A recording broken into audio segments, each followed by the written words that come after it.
And when people say I don't have a story, what they're really saying is I'm afraid that I don't matter. Like that my story doesn't matter or people won't care. There is no formula for virality. Anyone who's trying to sell you a formula for virality is a snake oil salesman, is a slot machine, right? I think a lot of times people get stuck in the product and the features and, all of that, but it's like actually the story is what really drives something forward. It's not a real fear when you're sharing something that is your unique lived experience and a perspective born out of that, right? It's really hard to argue with that. Hi, Renee. Thank you so much for joining me. Hey, Christine. Thanks for having me. So Renee is a journalist and a brand storytelling strategist, very close to my heart. And I'm really interested in hearing from you about your experience as a journalist and how this can apply to marketing. Because actually, like in my experience too, that people want to hire journalists when it comes to founder-led marketing or anything to do with storytelling, brands. So this is such a really exciting topic. Even more recently, really, how can we compete with AI? All of those topics really comes down to telling good stories. So you're an expert at that, and I'm interested to hear all about it. So, we're going to deep dive into some examples that you can share with us and really how we can create a story that is meaningful, connects with people, and helps us do our jobs better as marketers to communicate and to connect with people. So let's dive right in. On my wheelhouse. Great. All right. So let's go back to your experience as a journalist. And so you're not a marketer by trade. A lot of marketers aren't marketers. I don't think a lot of we people, don't have that background. when they're kids, say, you know what I want to be, Mom, when I grow up? A marketer. No, I think we fall into it from other areas. Exactly. So what drew you to journalism and how, has that foundation really, worked for you as you've been growing your own business as well? So just walk me through a little bit about, what drew you to journalism and how that connects with your work today. Yeah. Well, I'll start by saying I think all the best marketers today are former journalists, or some of the best in the industry all are former journalists. That's why people want to hire them. Exactly. Yes, because of that storytelling skill set. And what led me into journalism, I always knew that I wanted to do journalism as a kid. I was constantly journaling in notebooks. I was always curious about the human condition and people's stories. I started in the school newspaper in high school, and then I worked in the college newspaper.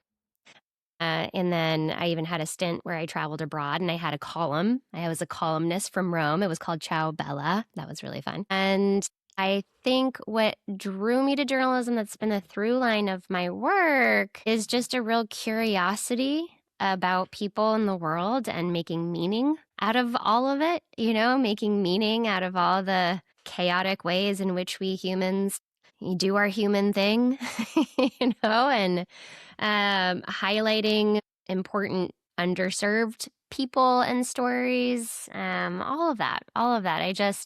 I think a deep need, maybe if I really dig deep, I don't think I've ever said this out loud, this just came to me, is like this like need to feel seen and matter, and like allow people a platform for that as well, right? And that really has continued into my work. I saw such an opportunity for brands to be their own little mini media empires, not just brands, but individuals, with the rise of social media and legacy media really shifting. But the skill set to be able to tell your own story was not there, was missing. So I really wanted to pivot into helping purpose-led founders, purpose-led creators and builders, people who are really solving real problems or niche problems in the world, be able to get seen, heard, and grow. I mean, that's wonderful because I work with a lot of founders or execs who they believe in the work that they're doing.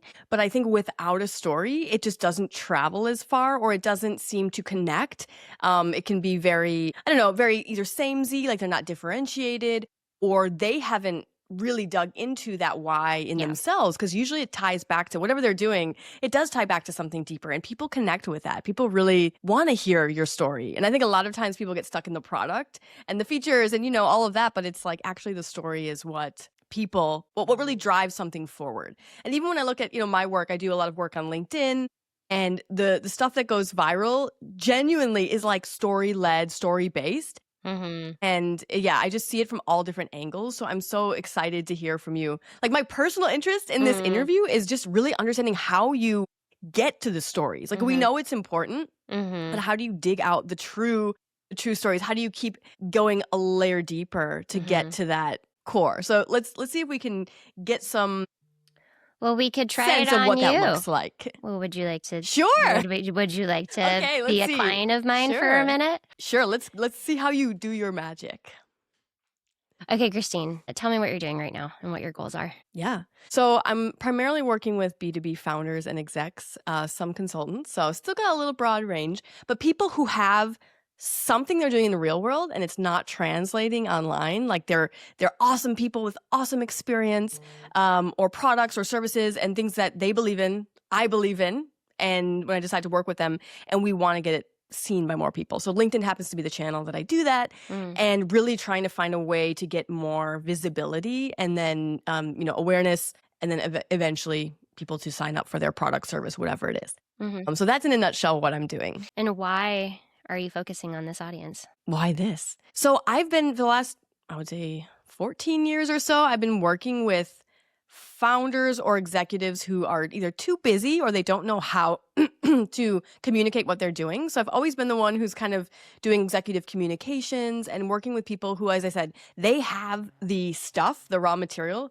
They just don't know how to present it in a way that connects with people and gets seen. So ultimately, you can have a story that connects, but you also need the visibility. So it's like the marketing side, but also the story, combining those two things. So I think of it as like growth marketing that has something to say, like combining those two pieces.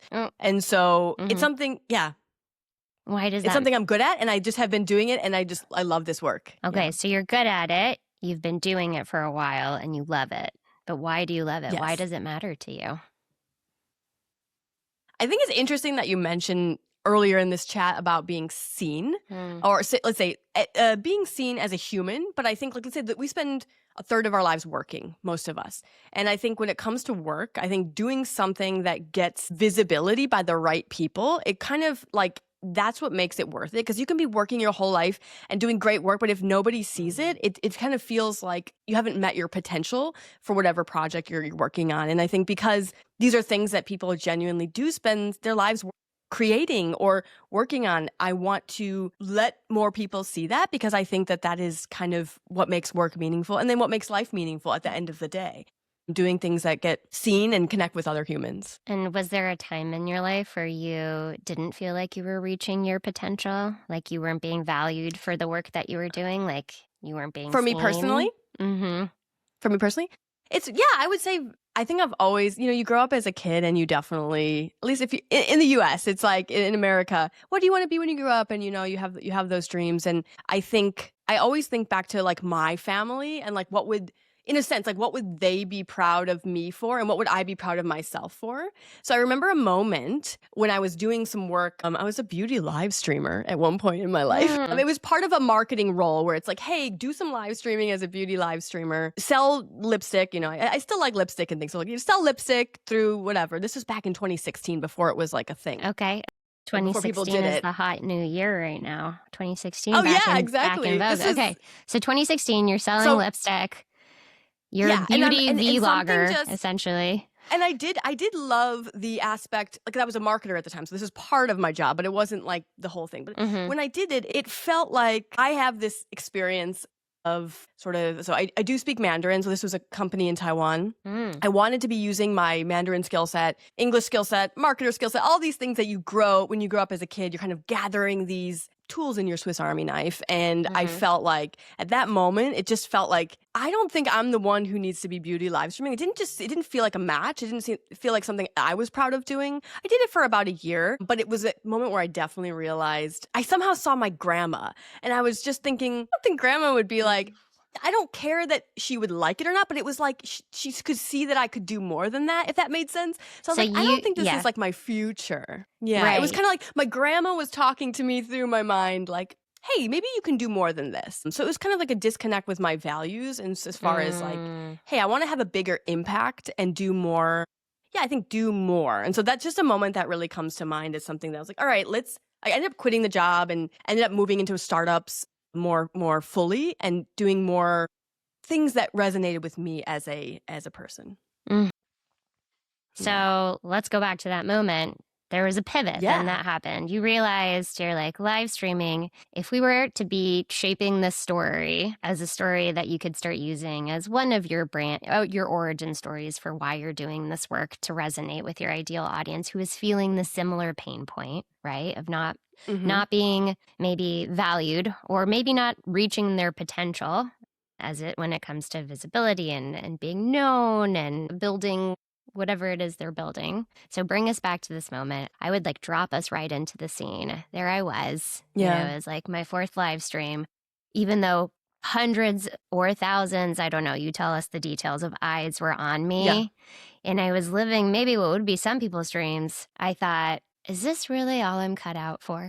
Right? Or Yeah. I could think I saw my grandma, like Yeah, Bubby, I know, it's wild, it's looking wild, down like, on me and saying, so true. Christine, you're so talented. Do you really just want to sell lipstick? Right. And that's the Yeah. moment things shifted for me. Right. And then maybe there's a Yeah. little context of what happened and what there's that moment of realization. And sometimes it takes something else to really help us like make the decision to make the move. You decided to quit. Mhm. Right. And then you pivoted into this other work. You probably had a few years of kind of still figuring it out. And maybe you add that context into the story or not. But you're ultimately what we're trying to do is bring us to the moment of struggle, keep us in that Mhm. struggle. The longer you can keep us in that struggle, the more interesting it is, because then we can really Yeah. see what it took to crawl out of that and the lessons or realizations or transformations that you had in that period that then led you to the work that you're doing today and how you're Yeah. helping your target audience, the founders, in that same work today. And this story can have many variations, but you want to look for that one little key takeaway, that really one pivot point, that moment of change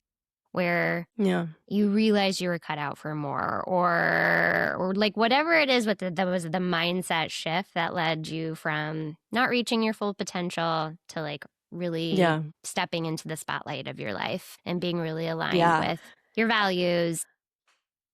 It's interesting because it's really about, like, the why I do the work I do or the person we're talking about for the story, Yeah, because I think people, as I said, tend to focus on, like, the what they're doing totally. and, like, the pain point they're solving, but we're going a layer deeper and saying, like, "Why did I start a business to help people do this?" Like, sometimes I think I'm crazy. You have Mhm. a business yourself, you know? Why Mhm. do we just subject ourselves to this? Mhm. It's a wild ride, but, like, you could just go have a full-time job at a place and be fine, and I think Mhm. people need to understand that why behind, especially founders, people who go out and start companies or do something that's a bit risky because they do something uncomfortable, and there's gotta be a reason that led them to that place. Absolutely. And we tend to focus on the stuff that's here, but really it's that stuff that's It's a that layer deeper deep. layer. And then why does that matter? We're all looking for meaning. We're all looking for meaning in our Yeah. lives. We're all looking for meaning outside of ourselves and in our work. And so, if you can help us make that meaning and help Yeah. translate that, then that's when you really resonate and connect. And it's not just why I started this, but why this audience, why this particular problem, why now? Why is this relevant right now? Yeah. Why is this a critical thing to focus on and solve and not push out into the Yeah. future? Like, though, all there's multiple layers of why, and ultimately Why now we, is a good one. yeah, 'Cause I think a lot of times people, especially if you're doing it for several years, like, I think it can evolve, like, a why mm-hmm, now, because for obviously sure, 2016 why now is different than now. yeah, But I think, when it comes to my story, like, especially now, like, the stories matter. Being human, showing who you are matters mm-hmm. now more than ever because you can't just go, "Write me a post on X topic." Well, everyone can do that. So, Everyone like, can do you that. need to now stand out. Yeah, yeah. I think it's interesting though because I think people don't think they have stories or they don't think that what they have is interesting or they're like, Mm. I don't know, I don't have anything." So, how do you dig deeper? Maybe I gave you a good story right off the bat, but like maybe how do you go a few layers And deeper we when get you're there. trying to when you know something's there? Yeah. Well, first of all, to that, I don't have a good story to tell, or I don't want to. That ultimately stems from a place of insecurity. Again, from that place of not Mhm. mattering. Everybody has a story to tell. Everybody has a unique life in a unique order with a unique set of experiences that has never before happened in the history of the planet. Your life, Christine, has never happened ever to anybody else, Yeah. right? Like it is literally the only thing that you have that completely differentiates you from everybody else, right? from the past and in the future. And when people say I don't have a story, what they're really saying is I'm afraid that I don't matter, right? Like that my story doesn't matter ultimately, right? Or it'll be boring or people won't care. Like I'm afraid people won't care. Yeah. And I think what's important to understand when you're using your story to build your brand online is that ultimately, again, the only differentiator in what you have to show is here's how I think. So here's my point of view. And the 4 Ps. Here's the process or approach I take to solving this problem differently. And here's how this set of experiences have informed that process, right? Or approach. Here's the problem I solve and why I solve it in the unique way that I solve it and why I'm solving it right now, right? And then I like to say the 4th P is personality, right? Like here is Yeah. ultimately why I'm like a great person to work with or a great person to hire, a great person to have on your podcast, right? It's the why me, it's the why this, it's the why right now. And there's like a kind of a bigger P that like is the umbrella for all of this is, and it's your premise. It's your overall ownable idea, the working thesis behind your work and everything that you're doing. And that is what we really have to get clear on first because everything else stems from that. So Can we you we share more start about the there. premise? Because I think that maybe the other ones might be more clear to people, but maybe like I think there's other people who talk about ownable ideas and like this is like a big topic, right? Yes. How do you start with that? Because that's sort of like almost like the top, That's but the top to of the get pit. there, That's it's the not. top. We don't work back. But to We get there, start, and it's really sometimes you arrive there. You arrive at your premise, and people get hung up on it for sure. But it's again like the way I like to explain it is like it's the argument that you're making behind everything that you're doing, and then all of your content, all of your stories underneath that are basically proving that argument, right? Or different points to make that argument. And what makes a premise? I have like examples of very powerful, well-known premises are Simon Sinek, start with why, right? This is the base, he's everything that we're talking about is Simon Sinek distilled that into his premise. Most companies talk about what, right? They talk about how, they talk about the features, they talk about the what they make, but very few talk about the why. And every influential, not just brand, but person throughout history starts with the why, right? Apple, we don't want to make we're not making computers. We're not just making beautiful, seamless computers to use. We want people get to have the tools to think different, right? So think differently is their premise, right? Another individual is Brene Brown. Brene Brown is vulnerability is courage, right? Vulnerability is a strength. So what a lot of these premises do is they take something that is status quo or like commonly accepted and they give you the opposite. And they give you like, this is the way things are done. This is why this is wrong.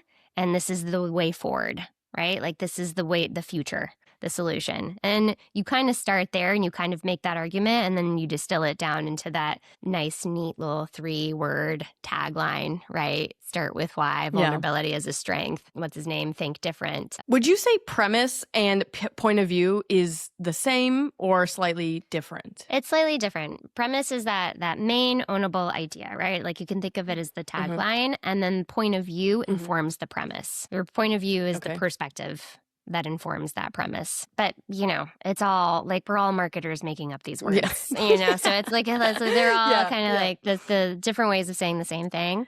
Because a lot of people also say they don't have a point of view.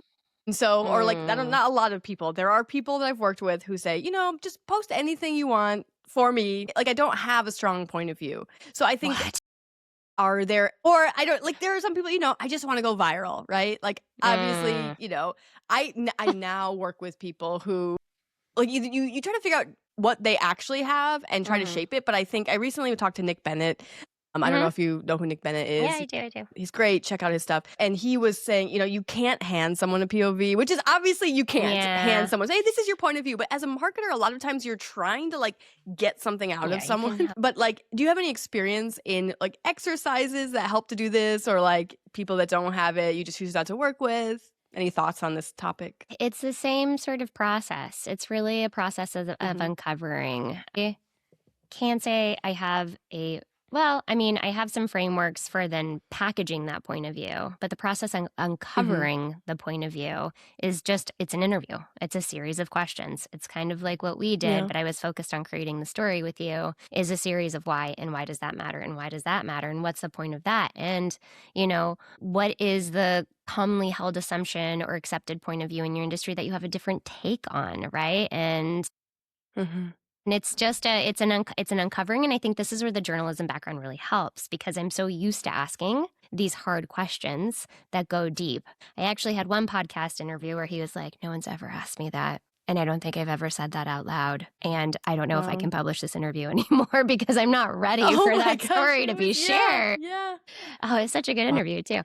It was so good, but people are afraid of that sometimes. So it's an intimate process, Yeah. I think. And again, I think you just sort of develop an eye as a journalist for what the story is. Like you just see it, you hear it, you're like, Mhm. that's different, that's unique, that's not, nope. Does anyone know this? Right? Has anyone said this before? Has anyone heard it? And so you're just asking those questions I to get to that.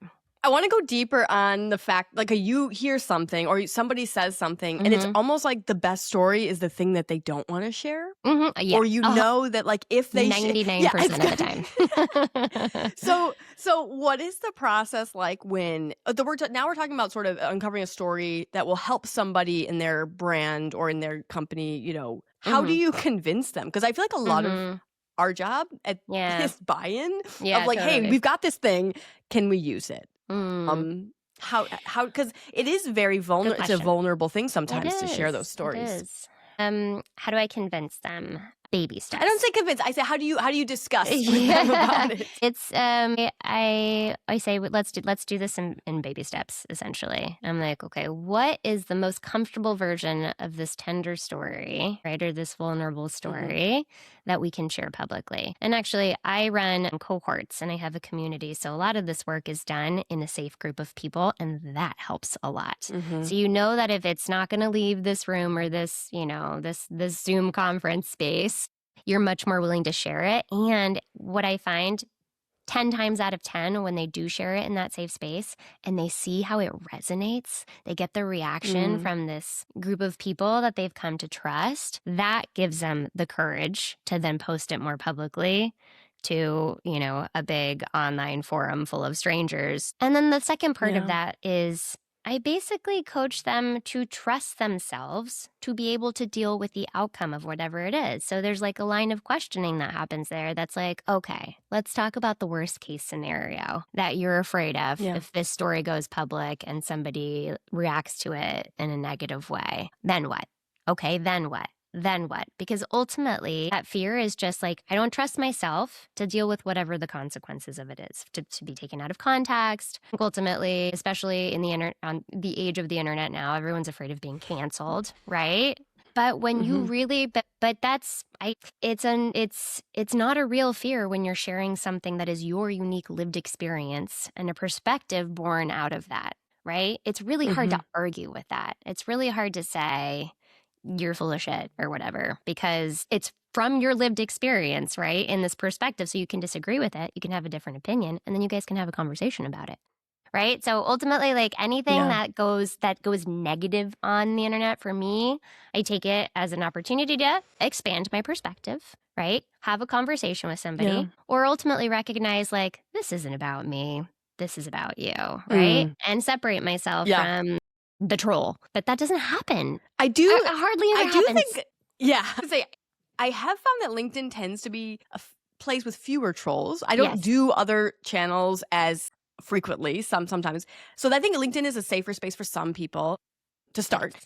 And I guess I wanted to say that it's something I feel very passionate about. Like, there's this fear that people don't want to share anything nowadays because of fear of being canceled, fear of being judged. And I Mhm. think, especially if you look at Gen Z and younger people, like, I think they grew up in a way that they're afraid of posting anything at all, a lot of people. Mhm. Obviously there's some people who are exceptions to that, but I feel sad when I realize that because to me, the internet is a place to expand yourself.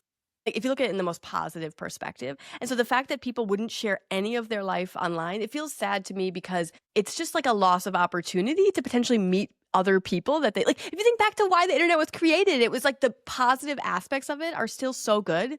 Especially for someone like me, I sit in Yeah. an office in Taiwan and I'm connecting with you. We just DM'd each other Yeah. on LinkedIn, and I make friends through the internet now. And it's like, Mhm. I want this for other people too. I want them to be able to expand and grow and share. And just, if you start from a place of, I'm not going to share anything, I just feel it's such a, it's such a detriment to what could be the potential there. Yeah, I agree. So anyway, yeah, that's another reason why I do the work that I do, is I because I can do think if see. you can get over some of those fears, if you can get over some of those fears, you can have such good results in your life, which is just, again, people Absolutely. like It opens up to, a world of opportunities. yeah, have more opportunities in every aspect. And the Mhm. internet is just the way we do that. And yeah, I mean, the internet is a big place, but let's just, like, for me, it's LinkedIn. And again, LinkedIn is a little Yeah. safer, a little bit than, Yeah. I don't So know. Do you do other platforms yourself, like, or do you focus on one particular? I just wanted to point out really quick that that seems like a Oh, yeah. very powerful point of view and perspective that could be like the building blocks of a premise for you is the internet opens up opportunities, right? And you could have a Yeah. whole discussion and sort of series of themes and pillars around sort of the negative perception everybody has around the internet and your differentiated point of view and what it Yeah. affords and what you're missing, right? When you Yeah. adopt just the negative perception or all the that. So not saying that there's I'll just dig. like there is something There's there's something something there. there about expansiveness and opportunity Yeah. on the Well, internet thank that you. could I be kind will of dig an more into interesting that, thing. because honestly, a lot of the people I work with, they tend to be, let's say, like 50 or so, like maybe 10 years older than me or so, and they just haven't been online, but they want to, but there's a lot of like things, mental barriers or whatever. And so I found that this audience, like, again, they have this lived experience that is so rich and so Mm, powerful, but they just don't post online. And so it's just translating that real world yeah, into the digital world, or the online space. And I think people know it, but they don't think about it. They don't think what they're missing, I guess. yeah, They think absolutely. about what they have to lose. So yeah, I will dig more into that as one of my stories for sure, because it's something that I think about a lot. Yeah, you should share it. Hmm. I will. So yeah, I was saying I focus on LinkedIn. I was just curious, for you in your work, do you have like specific channels you focus on, or Right. like do you just curious about like I guess more the tactical stuff, how you Mm-hmm. bring these stories to life nowadays with your Mm-hmm. clients? Mm-hmm. Well, I work one-on-one with consultants, coaches, freelancers, fractionals, and founders. So talk about a widespread because storytelling is ultimately the niche, right? Because I believe it's just one of the most powerful life-changing skill sets you can adopt, not only to be better at your work, to attract all these opportunities, but just to notice your life, to make meaning Mm, of your life and your life story and everything that's happening and deal with like the inevitable disruptions. It's like it's all story. It's all the meaning we yeah. assign to what is ultimately chaos, right? Around us. And Hmm. I that has like become definitely more and more of a theme. So storytelling where I attract an audience on LinkedIn because I built an audience on LinkedIn, but I've also previously built audiences on Instagram and Pinterest and Facebook and you name it. I also have fractional clients, so I Hmm. work in like as a head of brand and brand content for startups and businesses. And so I do a lot of storytelling there on their other channels. So it's all the social media channels. If there's a social media channel, I Yeah. have built an audience on it, and I've built an Okay. I audience love through that. storytelling. And what I get repeatedly about my work is people say, "Who's doing your social media now?" Like it just feels so calm and connected, and it's like standing out from the noise and chaos and craziness of social, like of everything else, right? It's a place where I want to come, because Hmm. there's characters and I can follow the storyline, and so I get that a lot. And I think a lot of brands are catching on, right? And there's a lot of ways to tell stories online now, especially for brands and individuals. I mean, everything is entertainment, enter edutainment, Hmm. right? Yeah. So it's interesting. So what my focus really though is on personal storytelling and bringing out those stories. So even when I go inside of an organization, I interview the founder, I interview the customer success people, I interview the salespeople. And they all have stories and perspectives that they bring that really humanize the brand and bring you in, and people are interested, right? We're just like fascinated by people's lives, especially if it's told. in an interesting way, right? And so it's Yeah. like understanding those elements of like what does make a story interesting and captivating and keeps you listening to the end. But yeah, a lot Do of you it is have on like like a framework for what does count as like an interesting story? I mean, you know it when you see it. You're a journalist, but like if you're working with someone, maybe you're trying to prioritize stories that might be more interesting. Are there like yeah, things you could like yeah. takeaways? I'll give you some quick some down and dirties. So a story that is really interesting is a story with inherent conflict, right? With stakes and tension. Something, Mm. a character has to have something to lose. There is something at risk, even if it is small. But ultimately, like, there needs to be a struggle, like we said earlier. And you need to bring me into the struggle because it's really hard to relate to you at the top of the mountain, right? If Yeah. we have no idea how you got there. So, a story with conflict, a story with struggle, a story with it has to have a transformation. It essentially has to have a moment of change, a before and after. That change is what makes it a story. Ultimately, the world is one way, some stuff happened, and now the world is another way. I mean, it could be as simple as like, I was hungry and then I found something to eat and now I'm not hungry, right? Like, and now that is a story, bad story, but it's a story. And it typically, a really good story taps into um, the universal human condition. So, something about the universal human condition, whether it is love or loss, um, or birth, or transformation, or shame, or sickness, like whatever, like there's so many elements of the universal human condition. And if your story taps into something, then it's a really Hmm. resonant emotional story, right? Because we can see ourselves in it. If we can see ourselves in the story, um, that's what makes it really powerful. Or How do you? yeah. I want to understand how you can connect the personal story. These are like things that are very personal to the individual. How do you tie that into the thing that they are selling or the Mm-hmm. product, or like do you not like force the connection every time? Because I think there is a argument that like any of the content that is completely disconnected from your business. So if I just post to get, I'm Christine and I do this, and it's a story that doesn't at all connect to my business, then there isn't a strong business value to posting. Some people say that, like the parasocial content that's just like, Right. oh, you and only you. So like, how do you connect? You know, because there's a product only stuff, but there's a continuum. Like, how do you connect the story to things that have a business value? I think. Yeah. You're right. There's a lot of varying opinions on this. And What's ultimately, your? what? I think a lot of different things can work, even though the platforms are shifting. It is harder and harder to just say, you know, uh, even when you're saying though, I help X accomplish X, right, or solve X problem, you need to show me some proof that you are Yeah. able to do that. That is a story. That is a customer story or a personal Right. story that, that connects to that problem solving, like yours. Like everyone has that origin story, which relates to the problem in some way, shape, or form, right? But Yeah. even if you feel very disconnected from that, um, then there is the customer story. There's the context story. Again, the why now. Like, why is this relevant? What's going on in Hmm. culture and what am I noticing that relates back to this problem that you need to be aware of? So there's always a story in there.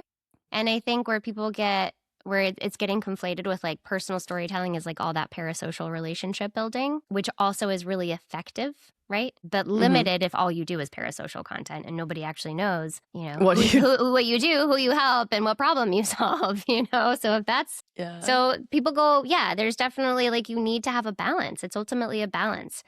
Um, and I think it's getting harder and harder to stand out as an individual and build that trust. It's more about building trust than Mm. standing out, actually, without revealing a little bit about yourself. And I feel like Nick Bennett might argue me on this. But even he does it. And you're like, he says he Yeah. doesn't, but he does actually. And I could just like Hmm. point to examples where I'm like, this is revealing of the way that you think, of your point of view, Yeah. right? Of the way that you approach this problem and about the person you are. Yeah. I don't need to know all the details of your life. I don't need to know that you're a dad, but that is a point of relatability. And now, do you need to tell, Yeah. like, should the story be, I, this is what I noticed at my son's, baseball game? Like, no, if you're forcing it, if you were really at the baseball game and you're like, that makes me think about sales, then let's find a way to finesse it so it doesn't sound totally douchey. Yeah.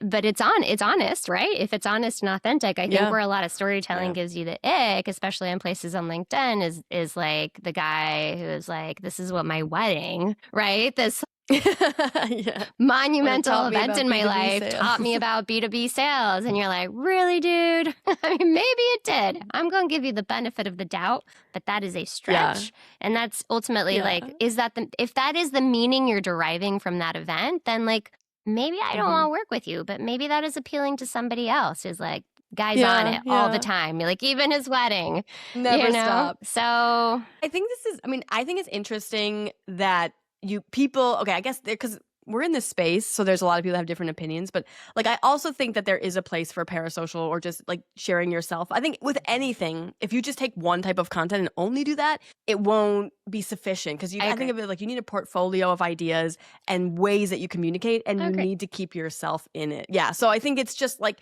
nobody should be only doing one type. Like if you only do case studies, like Yeah. you can't only pick one. Gotta Right. do them No, all. it has to be a mix of So content is the answer to that ultimately. I yeah. think every expert, quote unquote expert, would like agree with that. Um but there's also a place if you want to be a social media influencer, right? If you want to be a content creator and then you decide that Just the a way that creator. your business model is going to be brand deals, right? And speaking, then Yeah. sure, you could just lean heavily in one kind of content. You don't need proof content. Yeah. You don't need a Exactly. customer journey case study, but it's hard to be that person without like a very distinct point of view and set of experiences that are ultimately helping someone in some way, right? It's hard to build an Absolutely. entertainment platform, just purely entertainment. Like people need to derive value out of your you-ness in some way, what you've learned. Yeah. Maybe it's being more successful, happier, healthier, less stressed, whatever it is. I was talking to a founder last night who's just getting started. This is a true story. I'm not just making this up. But like he came to me and he, saw my stuff on LinkedIn, saw my podcast, and he was like, I know this is important. I know that I need to start building trust and credibility Mm, online because he's about to launch a business in a few months. mm, They're going to be doing a beta test. And he's like, how do I get started? So mm. maybe he actually needs to talk to you before he talks to me because I was genuinely like, I gave him a list of 20 questions to see like, are you ready to sort of do this? Because I don't think he has a story. I mean, he doesn't have a story yet. He doesn't, I Mm, asked him, why are you in this? Why did you choose this product? Why did you choose this? Why now? He had a good why mhm, now. mhm. But I think, do you work with people like who are at the beginning and are just like, okay, I've got this thing I need to do. It's usually a product launch or something. Like, how do you get started? And like, what advice would you give someone like him? Yeah. Yes, I work with people who are just getting started all the time as well. Yeah. And we get started on some real like foundational branding work, getting clear on that premise, getting clear on Mm-hmm. that, mission, vision, purpose, values, like all that stuff needs to be like ironed out. And then from there, we think about how to then distill that into essentially thematic content, right? Pillars Yeah. that'll help you make that argument, that ultimate like point of view, premise, argument Right. consistently over and over again from all these different angles. And then we tie it back to, okay, like what are their goals, short term goals, medium term, long term goals? Because it is a long game, right? You can't expect results overnight building a brand and audience online. There's certainly hacks and things that could get you closer to going viral, right? But Mm-hmm. virality is never guaranteed. There is no formula for virality. Anyone who's trying to sell you a formula for virality is a snake oil salesman. It is a slot machine, right? And increasingly Yeah, so. it is. But also, if you go, a lot of people go viral. I've gone viral several times, and it's like you have to Mm-hmm. have what are they landing on? It doesn't Yeah, usually exactly. move the needle for Exactly. you. Because when you do go viral, it's usually outside of your target audience, right? It's so broad that it's like there's a trickle on. You get more followers, which could, in theory, help your social proof, right? It does. People see that big number, but if that big Yeah. number then doesn't have those engagement metrics to back it up, people will see that your influence is very limited, right? So it's Mm-hmm. really Yeah. it's It's all really it's a it's a holistic, consistency and alignment yeah, game. You consistent. gotta be aligned and you gotta Mm-hmm. be consistent. Really, like there's no Yeah. hacks. Yeah. There's no hacks. Yeah, exactly. So So I think this work is very interesting. I do help people go viral. That's what I do. But I Mhm. also work, I don't work like core on their brand. They usually come with something before they come to me. They usually have some things that they want to they want things they want to test, products they want to sell. Like, there's Mm. something there. And so I also tend to, even if you're in like, okay, I just do LinkedIn content for you, there's still pieces on either side, on the brand and on the conversion side, that like if you don't have those things all together working in the same order, these efforts aren't going to work for you Result in long term. So anything. I think, yeah, Well, yeah. what's your So formula for going viral? Now I'm curious. okay, so I mean, I don't have a form. What I do with each client, and I have done more branding. There's one client I've done a lot more sort of branding and core things with, and I think this has Mm. been the hardest because she has the least already there. But let's Mm. say for typically, people come in with strong points of view, and so Mhm. those are the best people that come in with Yeah. like, I believe this. You're not pulling it out Yeah. of them. They're really giving you a lot to work with. And they say they have a clear like end goal. Like, I want to sell a book. I want to get more in, Mhm. I'm an investor, so I want to find more companies to invest in, whatever their goal is. So I'm very clear on their strategy.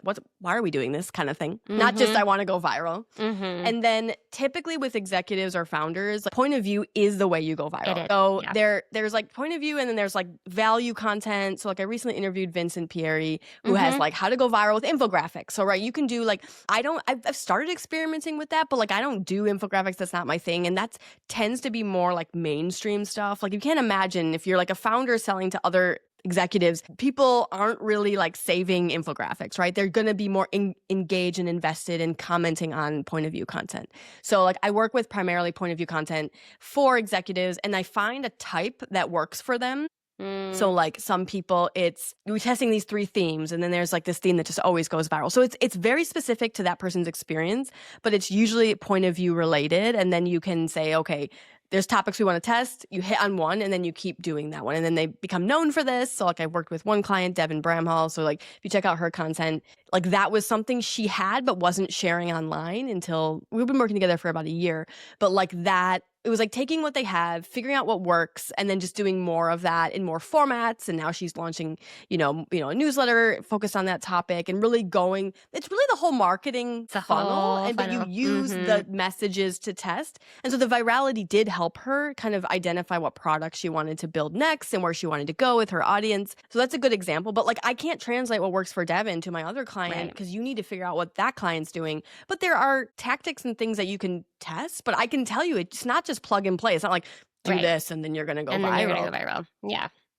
Yeah. So there's another type, which is like taking a famous person's story and then having it be relevant to you. So you start with like borrowed credibility of Yep. like, Jensen Huang of NVIDIA, because like the whole Yep. world loves to talk about NVIDIA. And then you tie it to like, what are you doing? And like, why is that relevant to you and what you do? So like, these are things, but you have to be very aware of what all of the other pieces are you're trying to do, so that if you do go viral, there is relevance and it does help you in some Yeah. meaningful way for your business and what you're trying to do. So yeah, Yeah. I have things that I do, and that's why people come to me, but I'm not like, I don't even say the word viral on my stuff, because I think that that's like a red herring, because that's not the goal unless all of these other pieces work for you. So Totally. yeah, I don't know. We're a marketer. You love to go viral. It definitely gives you like a dopamine, hit. It And like, I think does. they're, It yeah. does. But do you ever talk about the come down after the dopamine hit, where you're like, then like the next few don't hit that mark, and you're like, I Yeah. suck.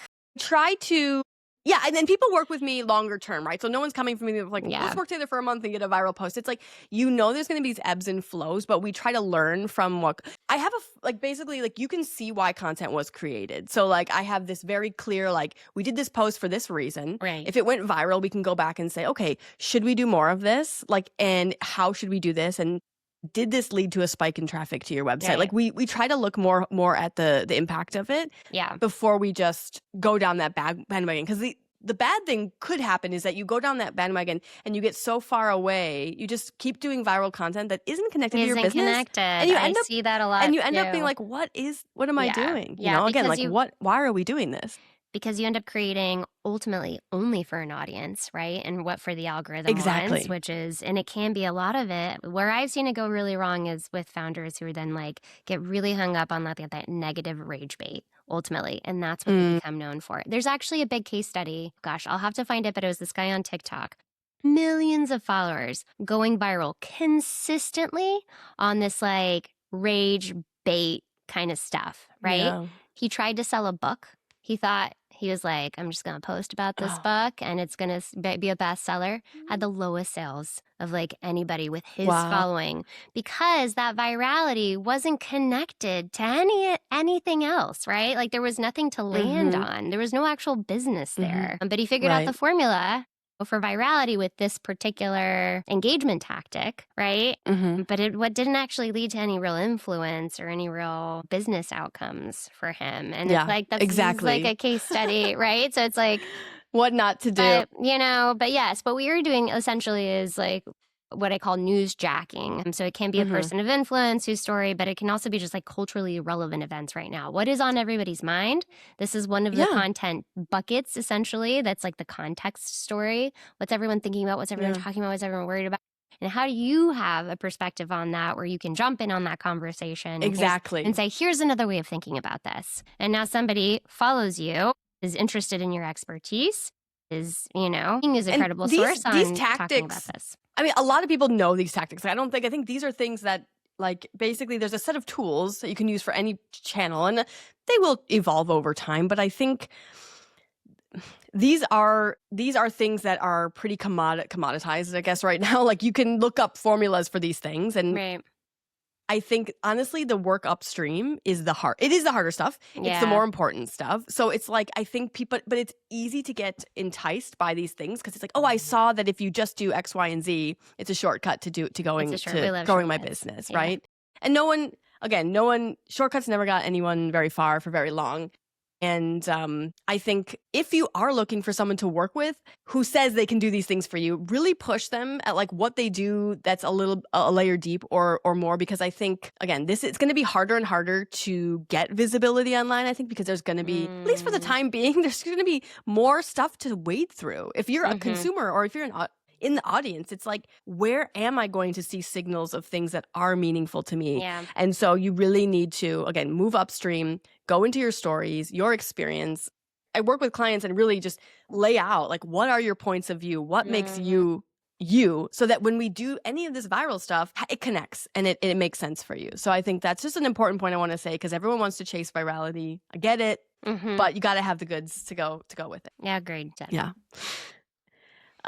Is there any, concluding idea you'd like to leave us with, or anything we didn't cover that you think people should know about when it comes to journalism and sort of brand building and how these things can help people grow online today? I think the foundation, the first thing you could work on, and what it ultimately comes down to, is becoming a better noticer.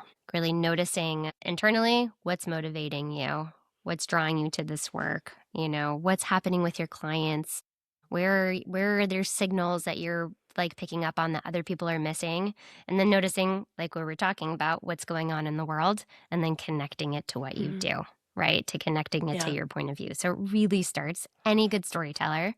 Yeah, this is why comedians are the best storytellers, because they notice. They notice all Mm. these little details, all these little things about people and the world around them that we miss, right? Or we just don't take the time to then notice and capture them, right? So that's the first step. Notice, have a system for capturing what you notice.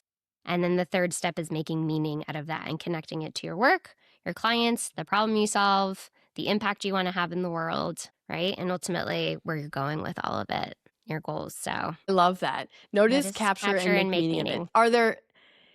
Do you have a system for capturing? Like, currently, I don't have a clear, people send me things on Slack, on WhatsApp. I have interviews, I have type forms. Like, do you personally have like a system that helps you with the capture side? When it comes to systems, I say you need to do whatever is going to work for you, however you naturally work, Mm-hmm. because no system is Yeah. going to save you from yourself, right? So Yep. so my system, Christine, yes, I have like a beautiful Notion system where everything is automated, and in 3 months I get a new calendar with repurposed content if I were to ever use it. And sometimes I use it and Yeah. sometimes I don't, because what I realize what works for me is I'm constantly noticing things throughout my day.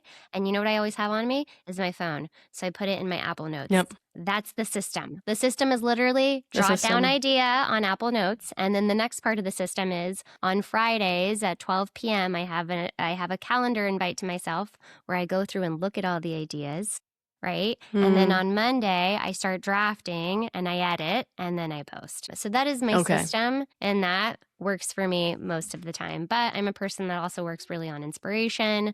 I work Mm-hmm. quickly. If I see something, that's what I need to write about. So all those ideas that I captured the week before, they're there for the Don't no future. matter. No, but a lot of times I come back to it. There's like a story that I noticed. I took time to write it down, so really solidified Mm-hmm. it in my memory by writing it down. And then there's a takeaway or a lesson that I find, and I'm like, what would be a good story to highlight that? Right. Let me go back. Now I have the Yeah. details of that story in my note, and I can connect the two. So it's just having anywhere. It could be a journal, It could be I've got many of those laying yeah, around. exactly. I got so You know many. what? It Yeah. really helped me actually is instead of a written, I think there's a lot of brain science behind actually writing down, like the brain pen Yeah. to paper connection, right? You actually process emotions better. You're more fluid because you're not self-editing, and so you come up with more ideas. So in Mm-hmm. all my storytelling workshops, I always make people actually write with pen and paper.